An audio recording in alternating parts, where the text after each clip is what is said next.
Welcome to Everything's Fine. We're shipping on time. Hear the stories behind your favorite games from the creators who built them with your hosts Rick Neal and Gary Geddes. Now let's start the show. Welcome, Gary, to another show of excitement of the Gary and Rick podcast called Everything's Fine, and we're shipping on time. Everything is fine this morning. And it is. It's August, and it's fine, and there's no forest fires in Portland, so I think we're good. That's good.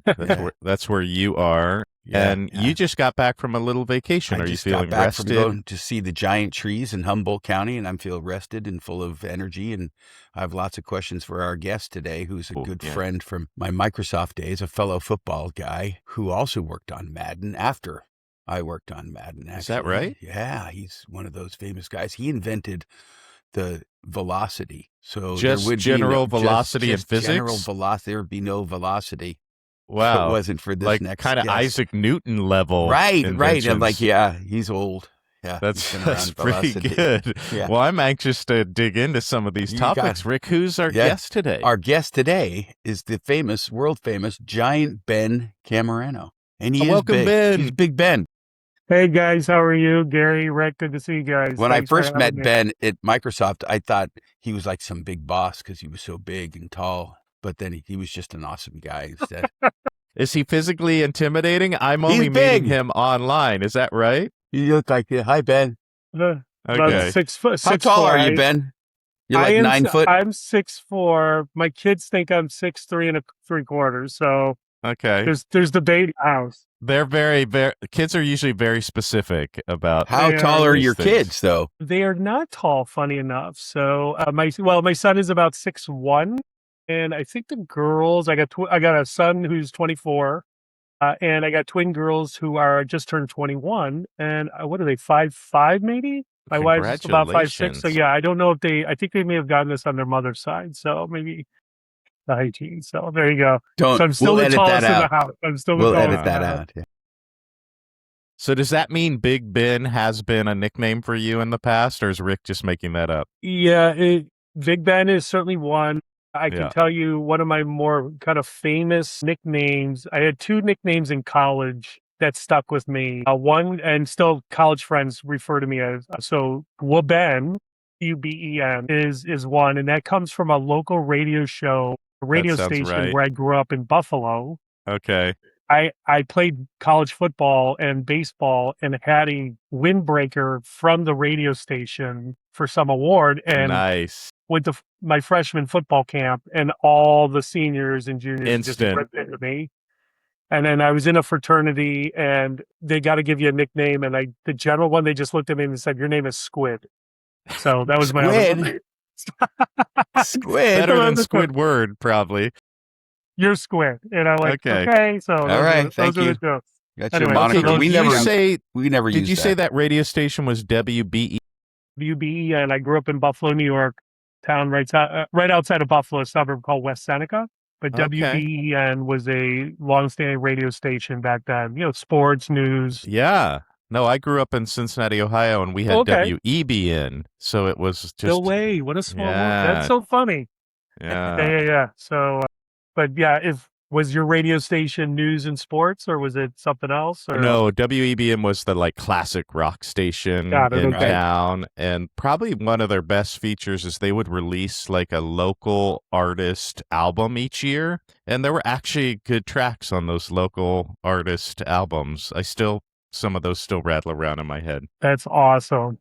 Yeah, small world. Yeah. So anyway, those were the nicknames. How'd you get from Buffalo to Seattle? Because we met at Microsoft when I was working on Fever, but you had already been at Microsoft when I got there, right? That's right. I joined Microsoft Xbox in 1998. I got recruited out there. My quick background is I grew up in Buffalo, New York. If you know anything, it sounds like from Cincinnati, you might have an idea of this. The Great Lakes area, Lake Erie, is a very industrial, blue-collar area of Cleveland and Buffalo, and then you got up in Ontario and stuff like that. Windy and snowy. Yeah. Lake effect snow is you learn it fast. But I wanted to fly the coop, and flying the coop was going to college about 2.5 hours away in Western Pennsylvania. I went to a small Division III school called Allegheny College, and I wanted to play football and baseball, but I was also an artist, and that is a weird combination. That is a weird combo. I was a fine arts major. I wanted to be a comic book artist, and it was at Allegheny where my sophomore year, computer graphics was a new industry back in the early 90s. So I graduated in 92. And we had a professor who was trying to build a computer graphics program there. So I was one of his very first, me and two others were his first students, and I was the only one that stuck through the whole program. And from there, I graduated and was going to go to grad school at Pratt Institute in Brooklyn, New York. Yeah. Because you had to be in a big city at that time. Yeah. To do more with computer graphics. Right.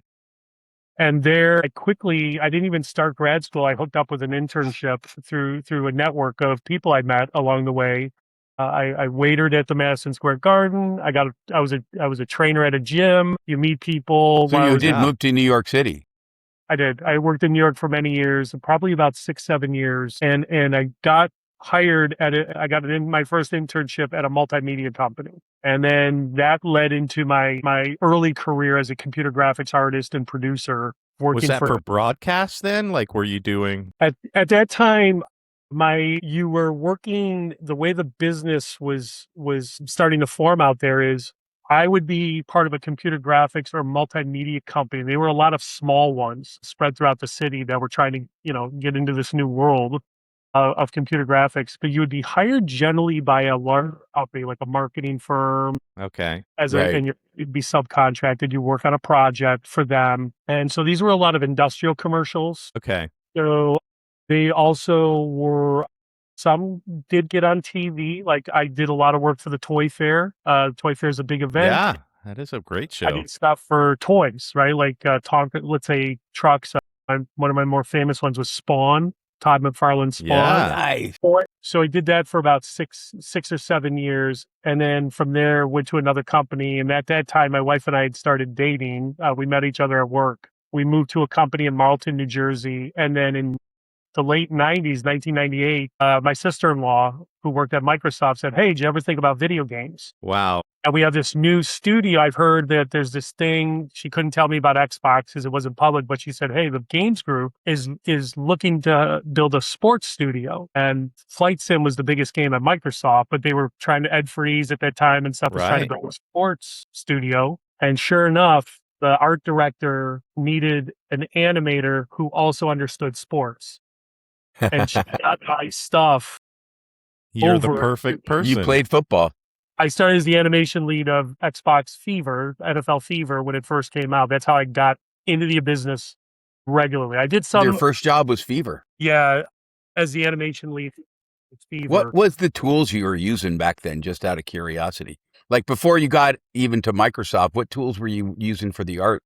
Because you were making ads for the Spawn. Yeah, right? yeah. So it was crazy. So you worked on SGI machines. You worked on SGI machines, and those machines back then were hundreds of thousands of dollars. Like you had to have serious investment, and these were big refrigerators that would a rendering farm, and then you'd work on a big machine, like a big desktop SGI that again cost tens of thousands of dollars. Right. Well, the software was Alias and Wavefront were separate at that time.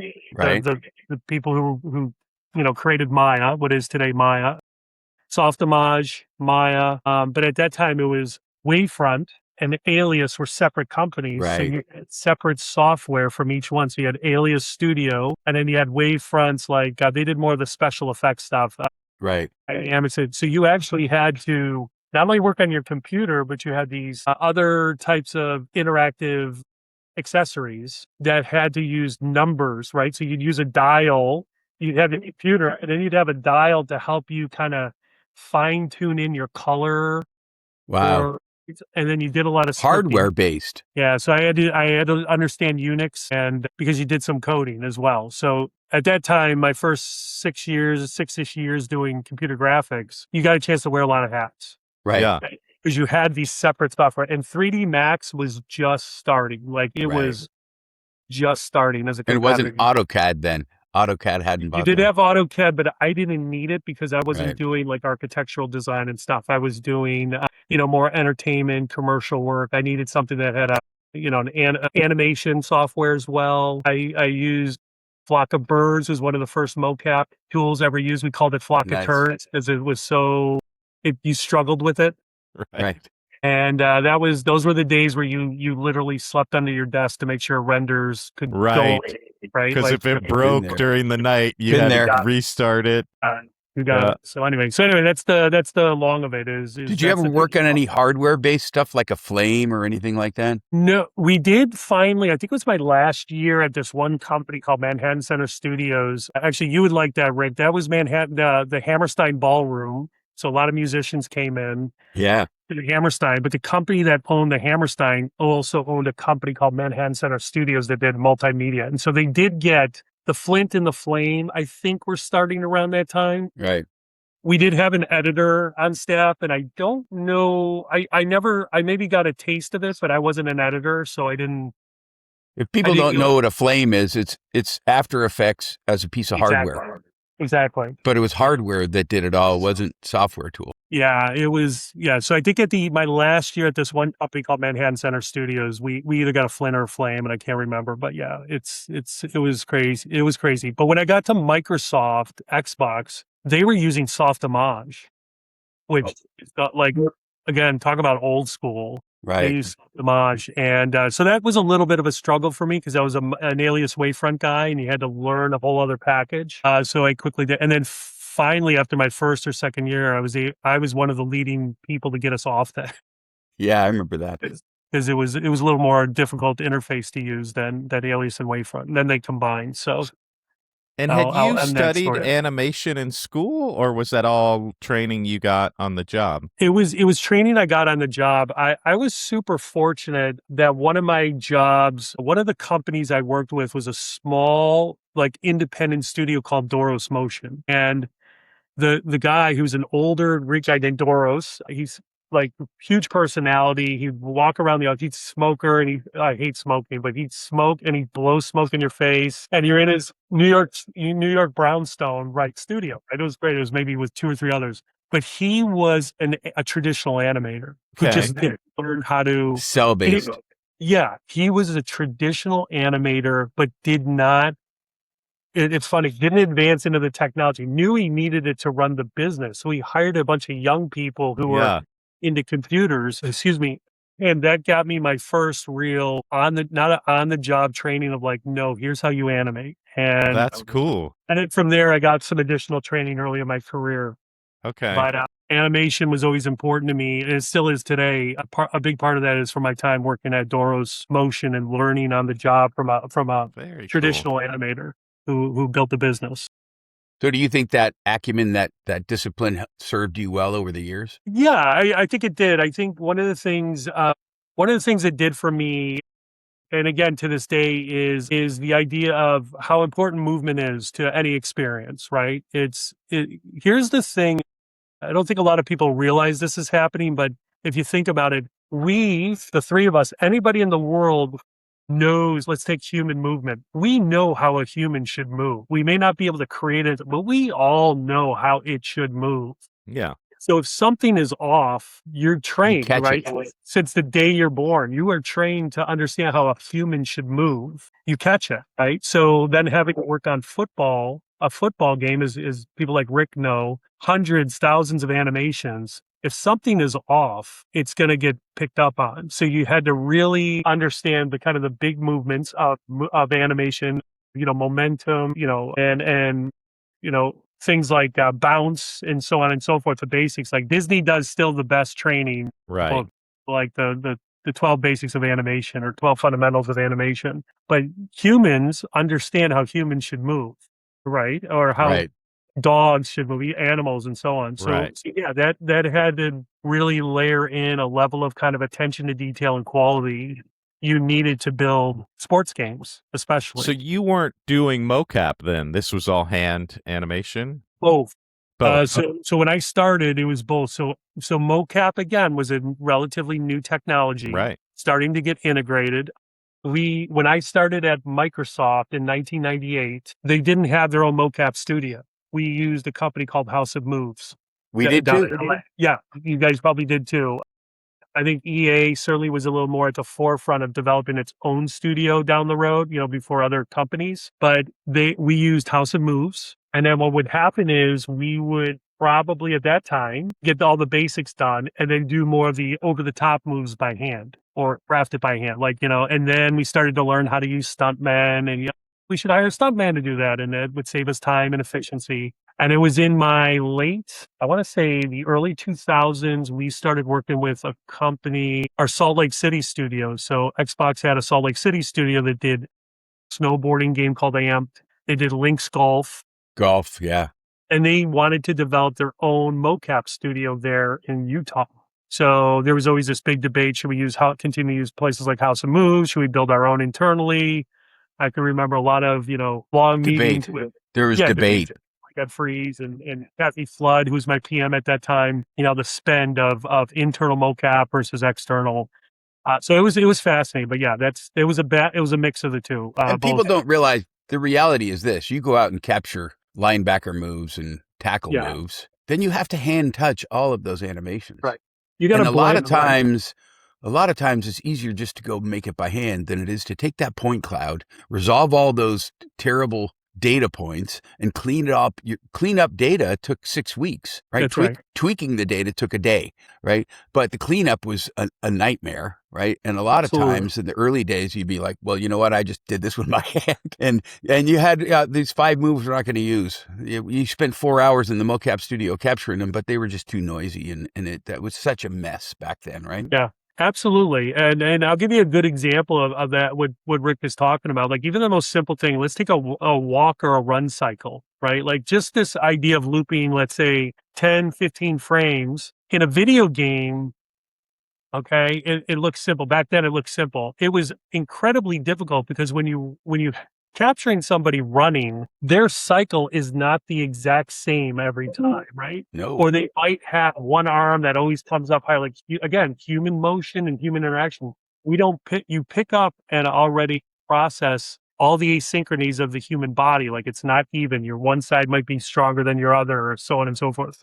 But in video games, you don't have muscle tension, flexing, stuff like that.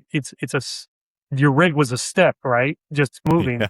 So you had to make it as smooth and as even as possible. So you would sit there and painstakingly work on a run cycle to make it clean up all those asynchronous. And the left foot always had to end up at the same point all the time because we needed to resolve it to the or you had 3D producers space. like Rick, and you're like, I think this isn't blending to this other motion I had to do, or this. I was picky. Yeah. You had to be. So anyway, that's a good example of like the painstaking, something that can be easy to capture. You had to painstakingly then clean it up and process it. Now today it's much easier. Now you just go to the Fab store and buy a bunch of animations and you're done. Download it. Right. That's right. I mean, when I got to Fever, I think one of the first things I freaked out about, I'm like, you guys only have 65 animations? Yeah, that was the whole game had 65 animations, and I'm like, it wasn't a lot. Like the library, we need a lot more, right? Yeah, right? The library was a few hundred, but we could only play so much. Yeah, and back then you would get rated by Gamer Pro magazine or Edge, and they would ask you how many animations do you have. That mattered to the stats. Football player, what are right? Your stats? Yeah, right? Absolutely. And Sega would come out and go, "We got 135 animations, right?" Shit, now we got to part of the back of the box, right? How many part of the back of the box? How many now nobody cares, right? Because they're all That's blended right. and infinite amount. But yeah, I'd like to talk about. So when you were at Fever when you started Microsoft, that's awesome, right? Because it evolved into quite a thing. I mean, they originally started the sports. It was contentious because EA didn't want Xbox on sports. They didn't want to compete with that. So there was a pushback at EA that they never joined live because of Xbox Sports. The whole first party. And then they hired Brian Jackson away from Madden. And then they hired Rick Neal away from Madden, which was even more bones of contention for EA, right?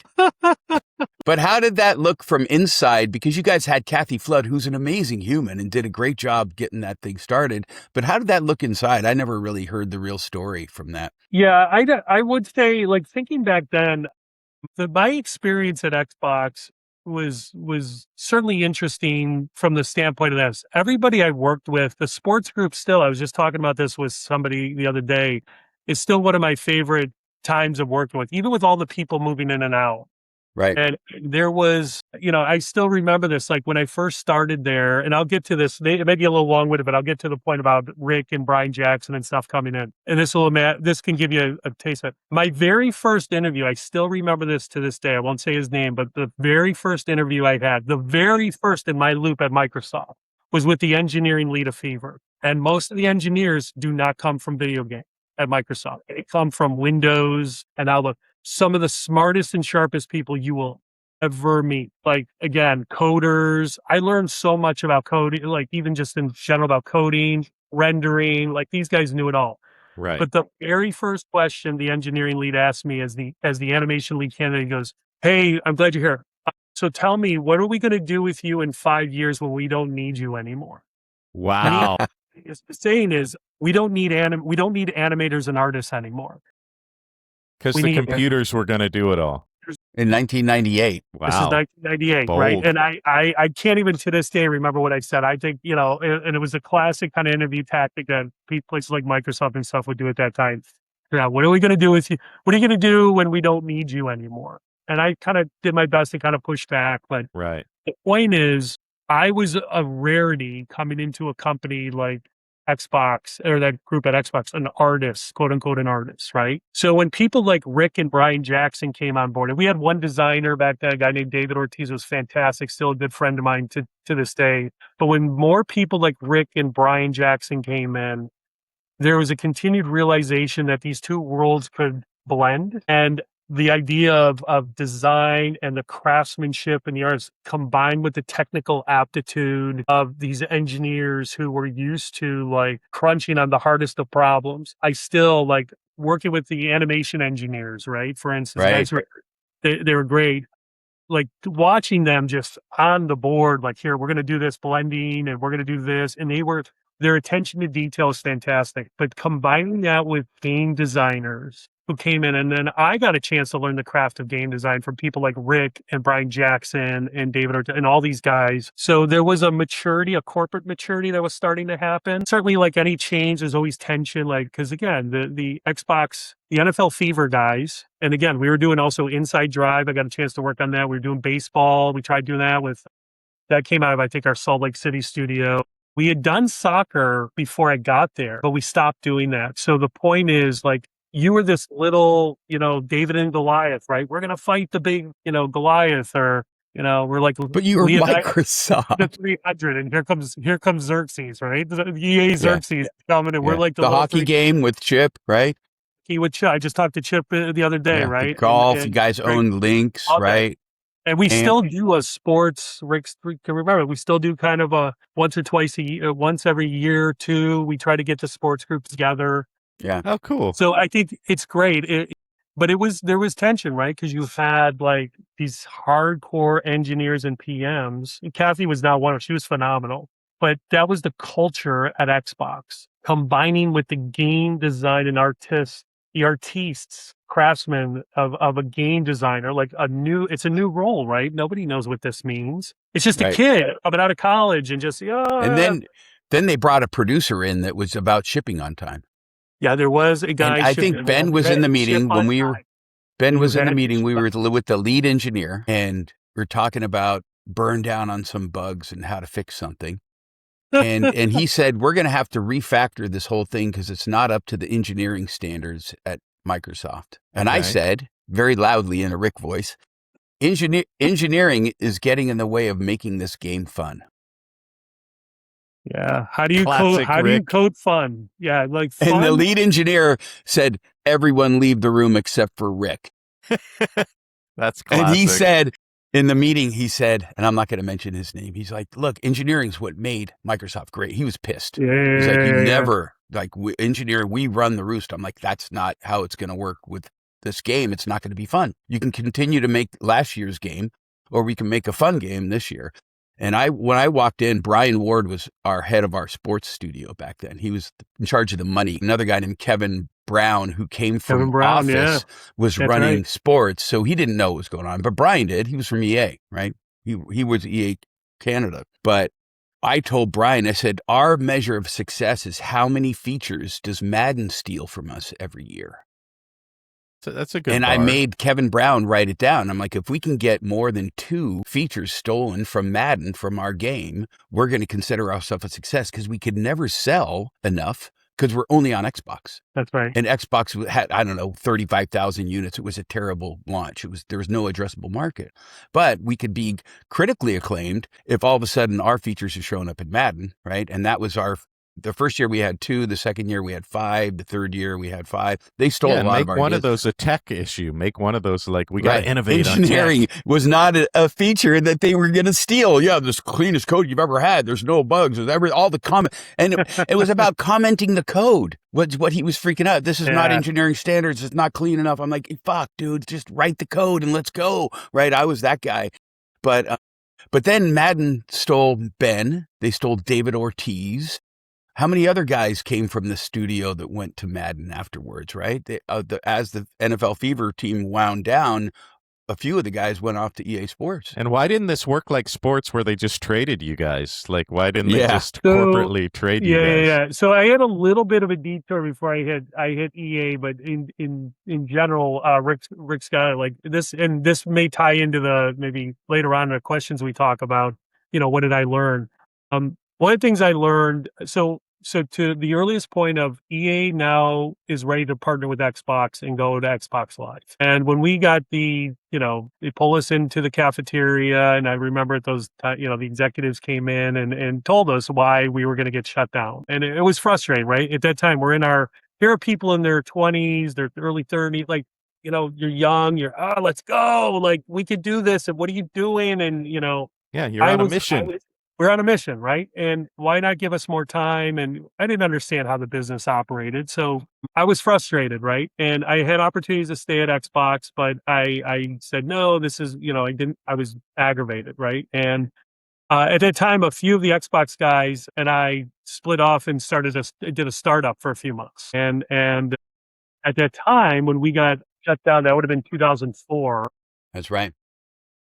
3 years before was a huge, world event, which was 9/11. And at that time, some of you guys will remember this, serious games starts to pick up. Training military and police forces and so on using video games, right? Like everybody started to get in this. So we broke off and we're doing a company called LifeSim here in Seattle that was going to do training and for again, for police forces and military and stuff. We had some opportunities with the U.S. government, but it's slow moving. When you work with the U.S. government, it's slow moving. And at the same time, my wife, who also was working at Microsoft in the flight sim group, we found out we were going to be she was pregnant with twins. So I had to put a timer on that startup, right? And so this is where networking really stayed in. I stayed obviously in touch with people, and there were even some people at Microsoft come back, but I just I didn't want to, because at that time I was an art lead, a technical art lead. Like I moved up through the art channel. But my friend David Ortiz hired me to go down to EA and become the art director for a new product called Head Coach. So that was now a feature in Madden, but Head Coach was going to be the separate game.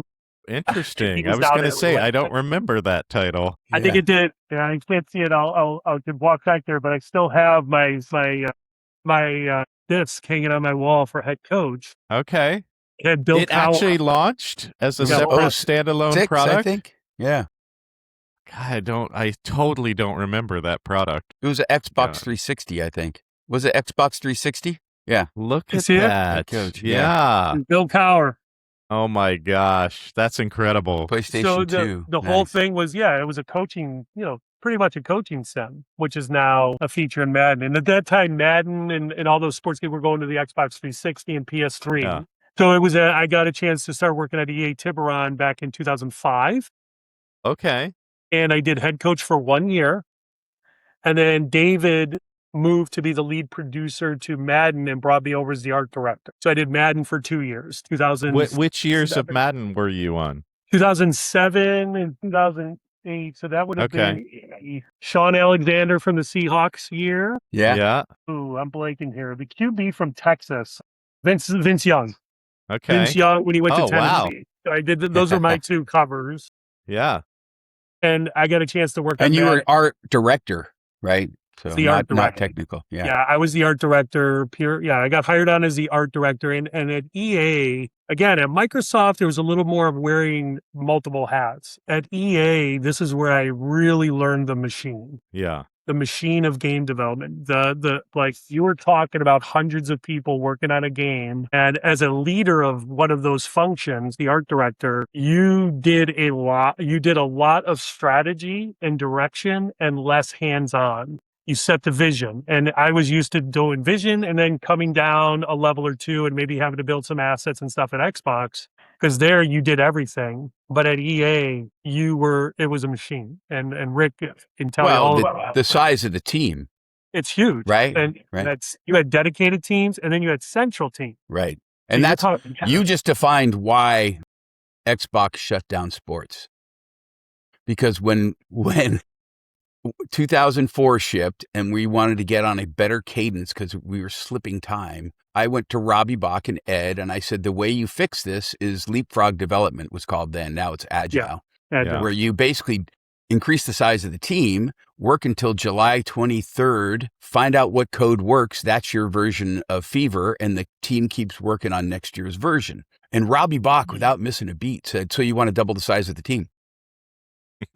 Because the P&L, the ROI is not enough. You can't have that many people on football. I'm like, well, that's how sports will work. That's how we fixed Madden to be everything's fine and we're shipping on time, is we did Leapfrog, where we never stopped development of Madden. We just branched. Now it's called branching, and we launched, right? We didn't have live services. There was nothing there. There was executable that had to be gold mastered and no bugs in it, right? And that was our July 23rd till whenever we went to manufacturing. So and by the way, that was a big deal at EA when they did that switch too. Like there was a lot of talk about that strategy. Yeah. So it wasn't like a straightforward, oh, of course this is what we're going to do. There was what did Larry say? If this doesn't work, you're all fired, right? Right. I'm like, okay, right. Good. We didn't know. That was just for me as a producer, it was a way of not getting engineers pissed off and quitting, because I would have to tell a guy like Jeff Litz, yeah, you worked on this in crunch mode for the last 6 weeks, but we're not going to put that in the game. It's canceled. Plus, how do you innovate on an engine when you're building in it every 9 day? months. So it's like it was a necessary strategy to keep innovating on the engine side.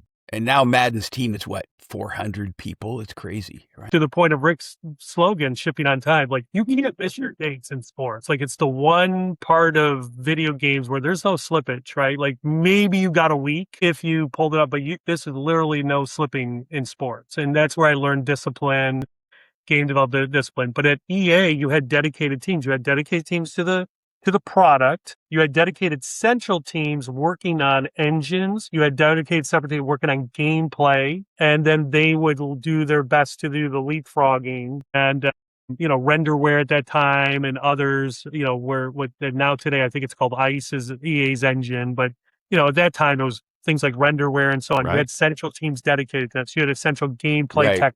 You had a central, and at Tiburon, I think Rick could maybe correct me on this. But when I went to Madden Tiburon was like 100 to maybe 200 people. They were doing obviously Madden and then the NCAA, and they started to pick up NASCAR, Tiger Woods, golf. When I got there, and they were working on a little project called Superman when I joined. The company blew up to, I think I was employee 700 somewhere in there. Like that's how much it had been Tiburon, but they were taking on a ton of other projects, Tiburon. So you had centralized stuff and you had dedicated teams. And that's how they were doing their best to share and leapfrog. And Ben, were you a big gamer yourself? Like, did you love playing games? Because as art director, you also had to think about innovating each season. And so were you playing a lot of other products to look at what's cool and coming down the pike? Yeah, I think, yes, I did. I wouldn't call myself at any point like I was a super hardcore gamer. Like, that's, I lived and breathed it. But I have my favorites. And today it's even why I'm part of why I was at Wizard, right? Like the other thing about me as an athlete that was very weird is I was a huge Dungeons and Dragons player as a kid. You didn't, so also those worlds didn't always connect. Those streams don't cross. Don't cross those streams. Buffalo, New York, I found a group of people that also secretly let's go play D&D in the basement, like that type of deal. So my inspiration came from a lot of other stuff. When I was going into college, I wanted to be a comic book artist. So, you can even see the a bunch of Spawn stuff on my connection desk. was great for you then. I have comics, D&D. So I had other inspiration points. I love movies, and I was like the classic Star Wars and all that stuff for inspiration. And as an artist, you had to pull that in to your work. I think when it came to sports games, probably where I did my most innovative work was in cinematics and camera work, right? Mm-hmm. Like the way you shot different things, the way you rendered stuff. You can use at that point, our big innovation in Madden back then was weather. Like that was our big innovation on the back of the box. Like, you're going to get dynamic weather. And it's like, oh, cool. I could do the thunderstorm from like, I don't know, Twister, right? That came in and make that happen over, Seahawks Stadium. So like that. So there's many ways to innovate. And I think that's something about sports games people don't give enough credit to, because they think it's limiting. Like, oh, it's sports. I just watch what's going on TV and I just recreate that. And that's not the case. It's harder to be real. To innovate. So yeah, I did use other types of games. So I like fantasy games. I like single player kind of narrative stuff. Nowadays, as I'm older, so that's what I did when I was younger and probably had more time to play. Yeah. Now that I'm older, my family was growing and stuff, I probably moved to stuff that it was shorter bites, like more indie games that I'll play. But then I moved into mobile as mobile games got, and just kind of like these quirky little games. And now, funny enough, I play more web games. I love golf. I'm a golfer. Okay. I follow some indie developers who make web game golf games. What is it? Give it a pitch. What's the game? I want to play it. Okay, I'll send it to you guys after, but he's a guy. I'll put the link in. James O'Halloran. It's another little passion of mine and some of the people on our team right now. But web gaming, those are the types of games, small bite size, simple. It's not a graphical arms race. I don't have to wait 7 years to play it. Right. So those are the types of games that I'm playing nowadays. It doesn't take an hour to load. Yeah, mind games. And then something else totally separate is I got a passion for, I'm a part of an indoor golf simulator club, let's say. I joined a membership there. I love golf, but indoor golf simulators, I think, are a new opportunity for game development. Yeah. It's indoor golf has surpassed outdoor golf over the last couple of years in terms of total population playing and maybe. Wait, are you serious? Is that true? Yeah. Yeah. Easier access. Access shorter. Like I could, again, cost. Year round. I get hired to do a whole pitch for indoor golf. But yeah, I'd love outdoor golf by all means. But when I need to in the wintertime and stuff, the accessibility, like I could play a round of 18 hole round of golf in about an hour. Right. The time. My neighbor's got an indoor golf simulator across the street. Like, of course he does. Yeah, right. Like I want to get something. Have you been stat? That's incredible. So are you a Top Golf fan? Have you tried the Top Golf? Yes. Top Golf I go to, but I'm a little more hardcore. I like the TrackMan indoor simulator. So I joined a place called 5 Iron Golf. Okay. They're a national chain, but they were a family-run business out of New York City, but they've now scaled across the globe. And there's 2 of them here in Seattle. So I joined in Kirkland about little over 2 years ago. I love it. Absolutely love it. And I'll go there 2 to 3 times a week. You still get 140 swings in on a golf course, right? That's right. You're still shooting 140. That's just 140. But yeah. So I know we've veered, but that's the point, is passion of sports, like golf nowadays. I could play video games with it. And now in today's technology, the quote unquote mocap of being in a box in a simulator and so. Now I can go to my local, microbrewery that's got 3 golf simulators in the back. It's the new, what was it, Top Golf we used to all play in the arcade? Like, it's the better version of Top Golf. And now Top Golf is real. Top Golf is real, and it's under, I think there's a lot of competition for it now, right? Because people are coming indoor and accessibility. Well, that's what I was curious what your thought was. Like, could you see this moving out of simulation and into more like a fantasy arcadey situation, or do you think you mean golf? This indoor golf thing, it feels like. I do. I think. Yeah, I think the thing I've learned just kind of studying it on my own over the last year or two is the golf industry, the golf industry itself seems to be very decentralized. Like you got the PGA, Yeah. Certainly Live is trying to compete with it and stuff, but in general, it seems to be a very decentralized ecosystem at times. Those people, indoor golf is also decentralized, but you have two platforms. You have closed platforms that are those are the high end ones, like TrackMan. So you need TrackMan's the companies out of Denmark. They have a closed ecosystem, so they are the only ones who can make games and stuff. Got it. Okay. Then you have open platforms. Those are the ones like you can go to Amazon and you can see like Golf Simulator for $800 or $1,000. Those are more open, and you can build software for it. Okay. And then here's the other thing too: as gambling gets becomes more indoor golf simulators, that's the next wave.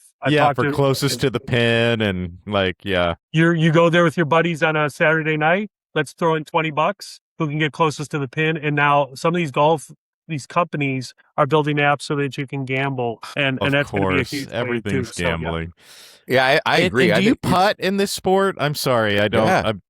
I do. Yeah, it helps. It does. It helps me out. It helps me out in the outside golf, outdoor golf. Just I gotta check this out.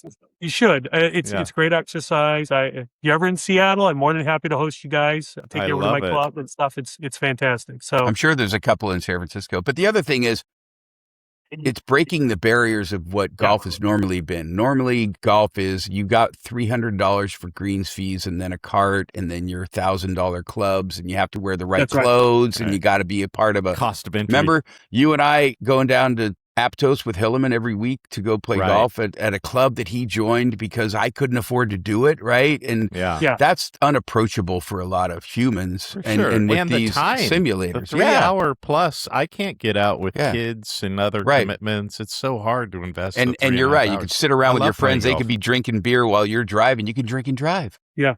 There you go. Funny guy. Yeah. Drink and drive. I get it. We all get it. I love it. I miss Ric's jokes. I love it. Those damn puns. I love it. One of the questions we ask Ben is, what is one of the things you learned in your career, whether it was doing ad work for Spawn or working at Wizard? What is one thing that you've taken from job to job that you've kind of learned in the creative process when you're in a studio? Help us understand. Yeah, I think again, I'm not doing this just because Ric's on the show, but I said I'll tie one thing I learned working with Ric. That may have helped with this. And again, if you can imagine setting the stage, and we all were younger at some point. So I'm in probably when Ric and I are working together, I'm probably my early 30s. Yeah. Right now, late 20s, early 30s. And you knew everything. Yeah, you knew everything. I'm in that and I've also got that, at that time, Microsoft had a lot of great qualities to it, and I do appreciate it. And one of the things, pro or con, was this idea of always pushing yourself. And I always wanted to be the best, but sometimes it can go awry, right? Like you become a know-it-all and you don't. And I was having a frustrating time with somebody, another leader on the team, where I didn't like the direction. I didn't like where the person was, where they were going, but I needed to give them space. And I needed to also lower my temperature. Like it wasn't like me screaming in the hallways. It was just that internal frustration. And Ric's our lead producer, and I looked at him as a mentor and confided him in a one-on-one, and I'm just frustrated with this situation. And he just said, "Listen, Ben, the way you handle it is, the way I will coin it is, he gave me great advice on mental jiu-jitsu. I'll call it mental. The idea of using somebody's momentum, to let them go, and then you kind of draft along with that momentum." Okay, it wasn't like I'm not doing work and just pulling back. It's just like, oh, okay, if that person wants to go in this direction, is it realistically causing problems, or are you just frustrated because it's not your point? And he's just like, you know what I do, Ben? His point is, he goes, I not only let them go, I give them more. And I went, what? Why would I do?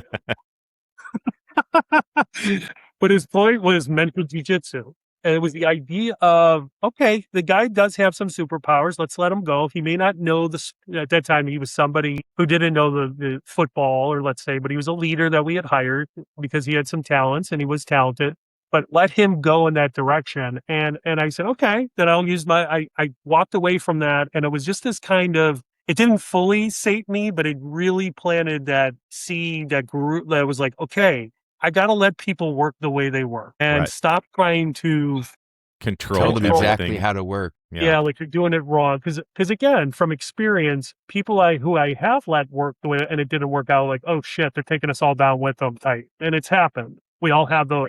But this was a case where we were in a blue ocean experimental phase. Let the person try something. Don't try to control it. And so mental jiu-jitsu, I think, is something certainly has evolved for me now, being much older and wiser. But I credit Rick with really planting that seed of helping me to understand not everybody works the way I work. Right. And I don't know it all. You got to let people try or let them go their way. And then you can guide them as a North Star. Sometimes you can't teach a person until you let them fail. Like sometimes they're not even open to it until. And I think the analogy I used with you, Ben, is like, stop pushing the rope up the hill. Let him go. And then just when it gets too far ahead, pull the rope back. That'll be way easier.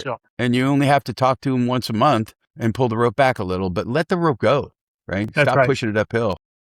And you did not like that. You did not like that advice. No, I was a technical learning, so I had to take the vision and build the workflow and pipelines. So you, as a tech artist, you saw everything because you're both on the engineering side and on the art side. But yeah, pushing that rope up, I completely agree with Rick. It's like I had to learn it, but also break my own habits of trying to be this kind of controlling.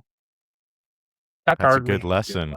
Yeah, it was really good. So mental jiu-jitsu is how it's evolved for me now, where now that I'm more of a strategy and a strategic leader of people and groups and projects, is now knowing how to use mental jiu-jitsu, or at least developing it over time it reduces stress for the team, allowing people to have their lanes, but also how do you use other people's momentum to benefit you and the others when they feel passionate about something or they want to go in a direction. That's not going to take everybody down with them. But love that. Anyway, he's my sensei, and that's a good one.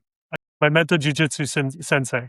So I'm curious, you're a D&D player. How did you end up, are you in your dream job right now? How did you end up where you are today? It's weird. So I will have been at Wizards. Funny enough, I left, I did 2 stints at Xbox. So after EA, I went back to Xbox. I got recruited back and did another 10 years. But this time I worked in publishing. So you work with external partners. And that was where I spent most of the time. So my shift was like 80% working through other teams, 20% working directly on the project. Now I'm in that type of world. So I think it was around, 2017. I am some colleagues, executive colleagues, friends of mine who had left Xbox had joined Wizards of the Coast. Okay.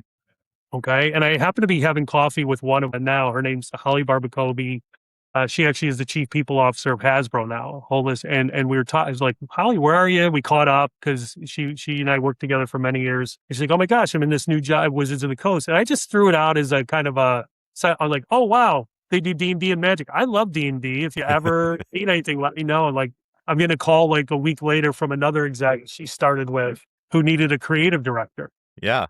To start the games group. So back in 2017, I left Xbox and joined Wizards of the Coast as the creative director for the kind of burgeoning studio ecosystem. Because at that time, the president of Wizards, who's now the CEO of Hasbro, Chris Cox, was really pushing the ecosystem to start moving into more digital games. And you can certainly read about where Hasbro's going when it comes to games. But I think at our level, as game developers, what they wanted to do is move away from just relying on licensing and build video games through either internal studios, first party, or second party, meaning working with others and investing in those. And that's how I got it. That's where I spent most of my time back then is on second party and working with external partners to build video games for Dungeons and Dragons and a little bit of Magic. I would say my current charter is probably shifted because our businesses have changed. So I probably spend more time in the world of Magic the Gathering right now than I do. But yeah, it was certainly a dream job. You think about like, oh my gosh, I can make video game. I not only do D&D, I can make video games for these products. So that's where I veered into. So merging these worlds of like being playing D&D with my friends when we were 10 and 11 up through our early adult. I probably stopped for a little while in my mid 30s. Right. And joined back Wizards and I got back into it. I was getting back into it before joining Wizards, but my God, I get to combine these two worlds. Yeah, it felt like a dream opportunity. And today I'm still very much appreciative of it. But yeah, it's interesting because if I look back at the younger self would have said, oh my God, I want to make video games and play D&D. Yeah. How do I get that? Dream job. Winner. So yeah, I've been fortunate to work on all my passions: sports, Dungeons and Dragons, and who knows what my next ones will be. Golf is something I like to do. We don't do D&D golf games. But I was going to say, if it could only be location based in a bar, then like the whole thing will all come together. There you go. So yeah. So anyway, that answers it, how I got here. But yeah, cool. It is one of those passions, like getting a chance to work on things like Dungeons and Dragons. And I've grown to appreciate Magic the Gathering. Yeah. A lot over the years, especially the last 2 or 3 years. I've really appreciated the power of Magic the Gathering as a brand, as a game. It's a hard game to learn, but once you learn it, it starts to make sense. And I really have been enjoying that as well. So when I think about Wizards, I think about all the hand-drawn. I mean, my player's handbook, I still have my player's handbook because of the hand-drawn art. And then my monster manual, I still crack those open every once in a while. What's your take, and this doesn't have to be a corporate response, what's your take on AI and how AI is being utilized in game production these days? Yeah, I think so my experience right now, and yeah, you can certainly read what we posted publicly at Hasbro about AI. Yeah. We're balancing it, right? Like there are certain areas that we're not going to utilize AI in terms of game creation or content creation. But then there's other areas where we are going to use it: tools, back-end services, stuff like that. I am pro technology. Okay? I use AI in my everyday life. I certainly find myself in my own personal network and public gathering talking about the benefits of AI or there's the certain pros and cons. Every technology and every advancement has its pros and cons. So what I've tried to do is just encourage people to educate themselves before forming, those super strong opinions of like, I'll never use it, or it's the end, it's the, the death of the world. It's the death of the world, or it's going to solve everything, right? Like just educate yourself. So we are starting to use it more on my teams. One of the areas that I use it more from a work standpoint is in conceptual and Blue Ocean. Mm-hmm. Work, right? Like it is fantastic for helping us. And we have some people internally on my team right now who are prototyping. We're prototyping in applications like Claude and stuff like that, experiences. So just to, again, conceptualize it. So I think it's super important to be aware of it. My children, who are now young adults, are, like I said, they're in their early 20s. Right. They're starting to use it more in their own areas. And even my wife, who is one of the biggest naysayers, is starting to learn to use it, Good work. And yeah, right. It's at her level right now. She's using it more for Google. It's because it's in Google and everything. Right. But the point is learning that it's going to be very much part of our world and our lives. You're better off learning to deal with that. I'm in the middle of this right now with my 17-year-old son, where he's very anti-AI, which I love for his schoolwork. He's doing it all himself, developing his brain, love all that. But I'm like, hey, these are just tools. And like, I think it's important for you to start understanding how these tools work and, deciding if you think they could be helpful for you in other areas, not your homework. And so it's just an interesting back and forth discussion. They give me a hard time for how much I use AI. They're like, "Oh, Dad, AI." I was told. Yeah, I mean, you think about all of our, like in my early career of getting into computer graphics, I was told by artists I'm cheating, right? Like you're cheating using computers now, and Photoshop is cheating, and so on and so forth. Like, when does it end? But I think it's great you're doing it, and you're also having those discussions with your children. Because, or just take your story of the animator that hired you that didn't want to use computers. That's right. Right. You cannot be an animator right now on the planet unless you're using computers. Yeah, you can do it hand-drawn, but then that's Etsy work. That's boutique, specialty, right? Work that you're going to, if you can get a job on a movie doing hand animation, good on you. because there's 3 of those jobs in the world, right? But I mean, that's the whole point. Is like you had to learn Softimage and Alias Wavefront. You had to be, just like you embraced all of those 3D packages, embracing AI is just another tool. That's because right. your creativity is not controlled by AI. Your creativity still comes out of your brain. And I'm going to call you on your bullshit. You said you were lucky enough to work on, you're fucking amazing, Ben. And you got all those jobs because you rock and you're one of the best creative directors I've ever worked with. So don't sell yourself short. Yeah. Thank you. Yeah. I appreciate that. You having this conversation and you look back on your career and stuff, like there's so many highlights. And again, from the people you meet to the project you work on, and a lot of times even to the failures and struggles, like that's what kind of forges that iron, right? That fire. But when it comes to AI, it's going to be one of those challenges that and our challenge/opportunities we are going to deal with. And I prefer to be proactive about it. This is what I try to coach either my teams or my people in my network who are either anti or they're 100% all bought in and nothing will ever go wrong. Right. Same thing. I'm much more of a contrarian, right? I try to be more in the middle to help people understand it. And I do that for myself. I'm always, if somebody tells me this is the greatest thing at AI, I will go try to find the 5 articles to research it. Or if it's the worst thing, same thing. I will try to balance out. And I think that's what you need to do is get out and educate yourself. Yeah, and I think we're lucky because we all grew up using technology in our jobs. And so, like, I think we're less afraid of trying AI and seeing what it's good and bad at. There's a lot of people who didn't grow up using technology in their jobs as much. They do, but not as much as maybe we did. So right. I get it that some people aren't as comfortable as we might be. Yeah.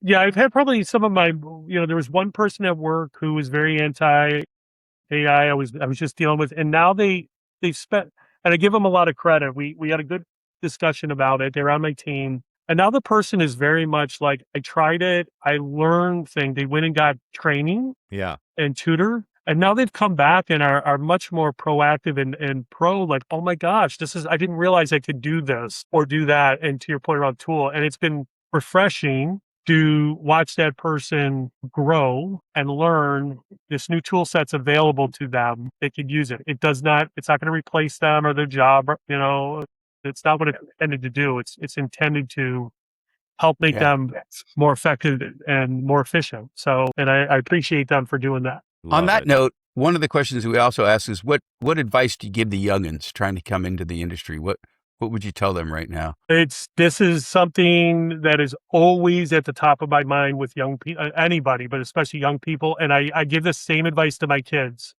because who are right now, 2 of them are in their last year of college and my oldest is 2 years out. It's networking and it's people, like everything we're talking about right now, everything, technology advancements, to companies changing and shifting, to industries, whatever it is about people at the core of it. And these people, if whatever industry you're going to go into or wherever you're going to start a business, networking, learning how to interact with people, because those relationships are in most cases going to be your opportunity into a job. I cannot think personally of the last job. I was, again, laughing about this maybe with my kids a few months ago. They're like, I can't think of the last job I ever went to where I went cold call on a billboard or same here. Yeah. Like, I don't think it's ever, maybe very low ever. odds. I can't even think anywhere. Even the very first internship I got was meeting a guy who was a client of mine when I was a trainer at a gym, getting ready to go to grad school. And he's like, why are you going to grad school? And I said, I don't know, because I think that's what I could do, 2.5 years. And he goes, how much is that going to cost you? And back then in the 90s, I'm like, oh, it's $5,000 a semester, $25. He goes, so you're basically going to go to grad school for 2.5 years and then to learn computer graphics, come out with debt, and then find a job. I go, but they give you an internship in the last semester. He goes, how about I just get you an internship now? And I went, start earning money now. I started in like networking, right? Like it not strike like lightning like that, but you got to build relationships with people. So, and the human element, and you have to differentiate yourself from the resume. One of the best pieces of advice I got was actually from an HR recruiter presentation at MIGS. Remember it's the Montreal Game Conference? This again was in the mid 2000s. I went out there and I wish I could remember her name because I'd give her credit, but if you look it up, it's called The Invisible Resume. Okay. It was a talk she gave about and it's about your brand. It's about the idea that your invisible resume travels faster than anything else. I could go and Rick could call me at any time and go, "Hey, Ben, I met so-and-so. What do you think? Should I hire him or should I not?" Gary, same thing. We could all call each other. You're one step away. And that invisible resume, oh yeah, that person's great. Here's why, or they're not. So networking, learning to work with others, interacting with others is huge because it is going to be the differentiation. I truly believe it in terms of finding your opportunities or moving through your career, both internally. It's like building relationships. So learning to network. That's not something they teach you in school. That's something you get out of school. You went to school and now you have all these friends and they're your network for the rest of your life, right? That's the Harvard theory, right? Come to Harvard and make friends with all the future leaders of the world, right? That's kind of their whole pitch. So that's what you're saying is that person network, whether it's a Discord channel of people on a D&D news group, it doesn't matter. Whatever community is, go and embrace that community and be part of it, right? Yeah, absolutely. And again, I'll give you a quick, fast, recent example with one of my daughters just this summer. She was interning out in I won't say the name of the company, but a large company out in the East Coast. And it was clear, like the job track she had, the manager said, there may not be an opportunity here to join the group. We may not have roles. And what she did is she did a bunch of coffee talks with people around the company. Smart. And then, we talked about that. She did this and one of them turned her on to a bunch of nonprofits that she got very passionate about. And, I'll say this too publicly. We don't hide this. I am type 1 diabetic. My daughter, this one is type 1. And now she found a nonprofit dealing with type 1 diabetes that the person wants to work with her, wants to bring her on board. Right. It opens up opportunities through networking. Like you don't know where it happens. So any company you're in, try not to burn your bridges. I get it. We don't get along with everybody, but try not to burn your bridges and use it as an opportunity to network. Company, school, alumni, your coffee shop you hang out in, whatever, your comic book store, your game store.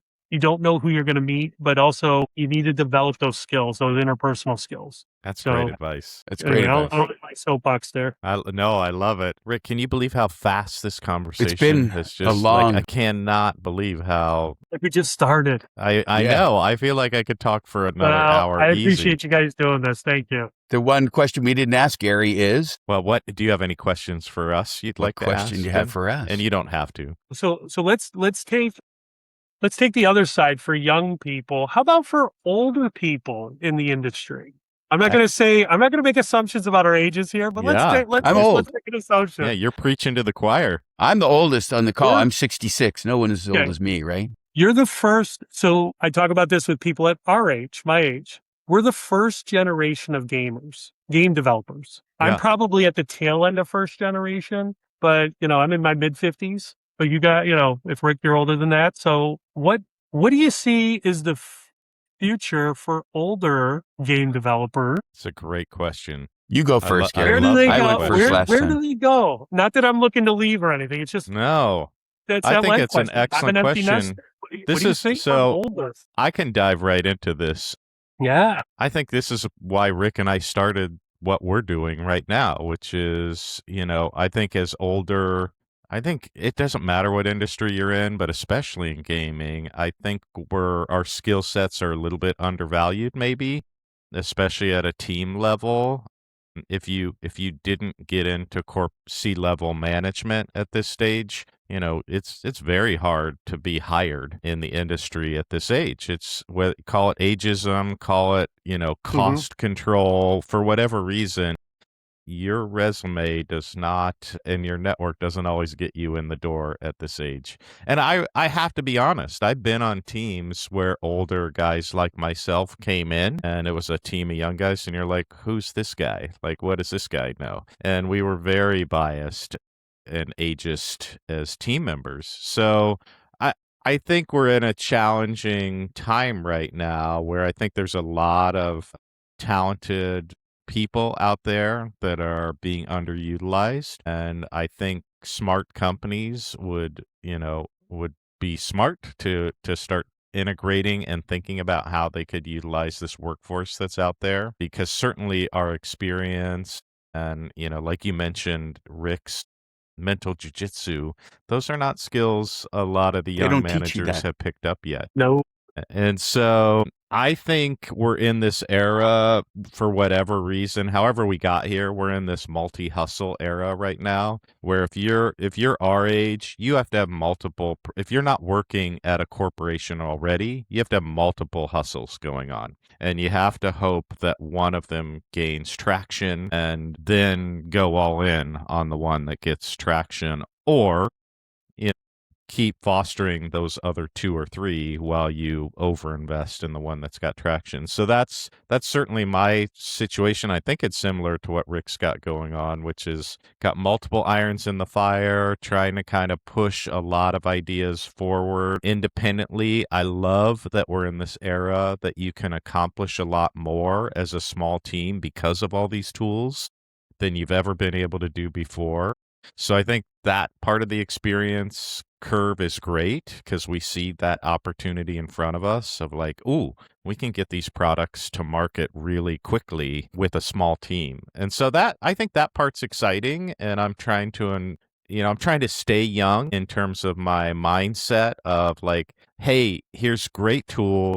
There's still great product opportunity out there. There's still great people I want to work with, even from my generation. And, just keep moving and keep trying to develop your ideas. But certainly a known challenge that, you're facing an uphill battle if you're looking for a corporate gig at our age, in my opinion.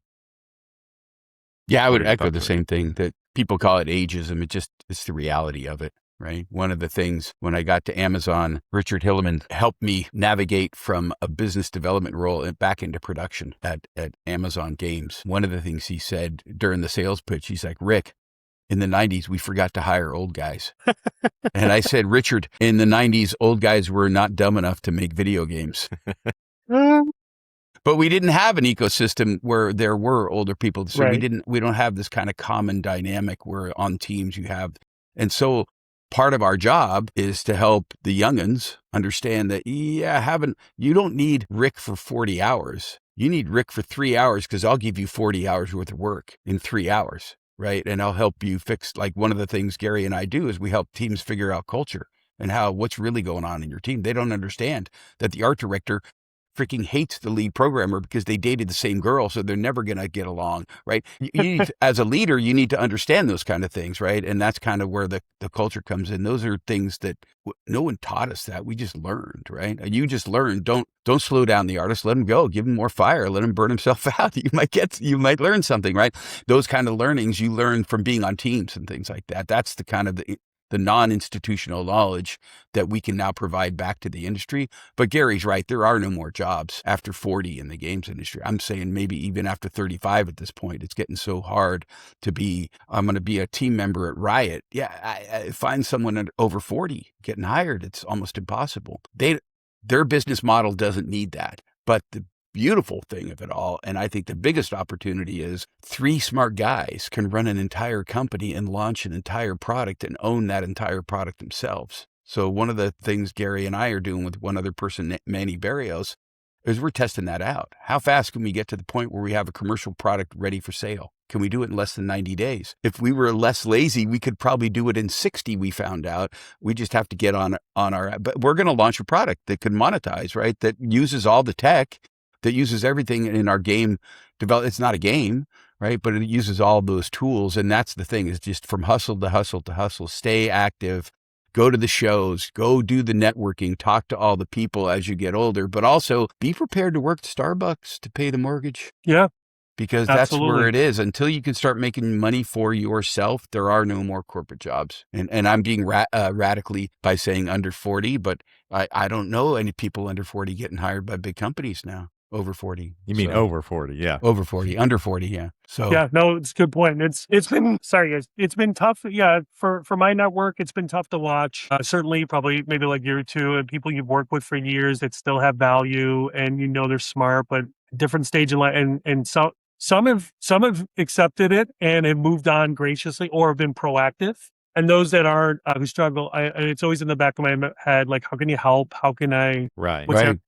It's like, and we all see those messages on LinkedIn. I've been laid off for 2 years and there's no jobs. I've applied for over 300 jobs. How do I help me get a job? Right? We see those guys out there suffering, but yeah. One of the things I've appreciated actually here in Seattle has started more. The Seattle Indies gaming community has started to try to pull together more. They have this B2B. I know Rick went to last year called Slice.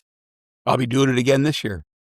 I'm actually on a work trip. I'm going to Gamescom. Yeah. At the end of August, and we're staying out there for another week. But so I'm going to miss this year. But like that point of like trying to pull people together and getting more of the mentor like roles out there for younger, that idea of mentorship and giving back. I've been, certainly doing my best to help push my friends who are at that stage, like looking at those types of opportunities.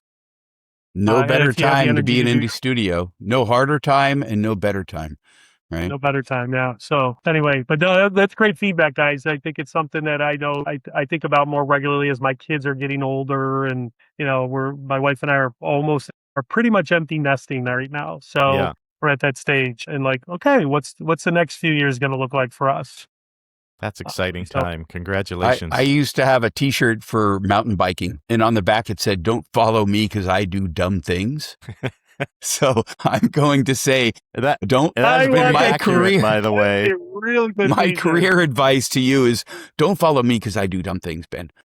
I want that t-shirt. That is something you got to put on your site here, guys. Yeah. That's awesome. That was how Rick led mountain bike rides, by the way. Yes. Oh, let's go down this trail. Don't go here. Stop.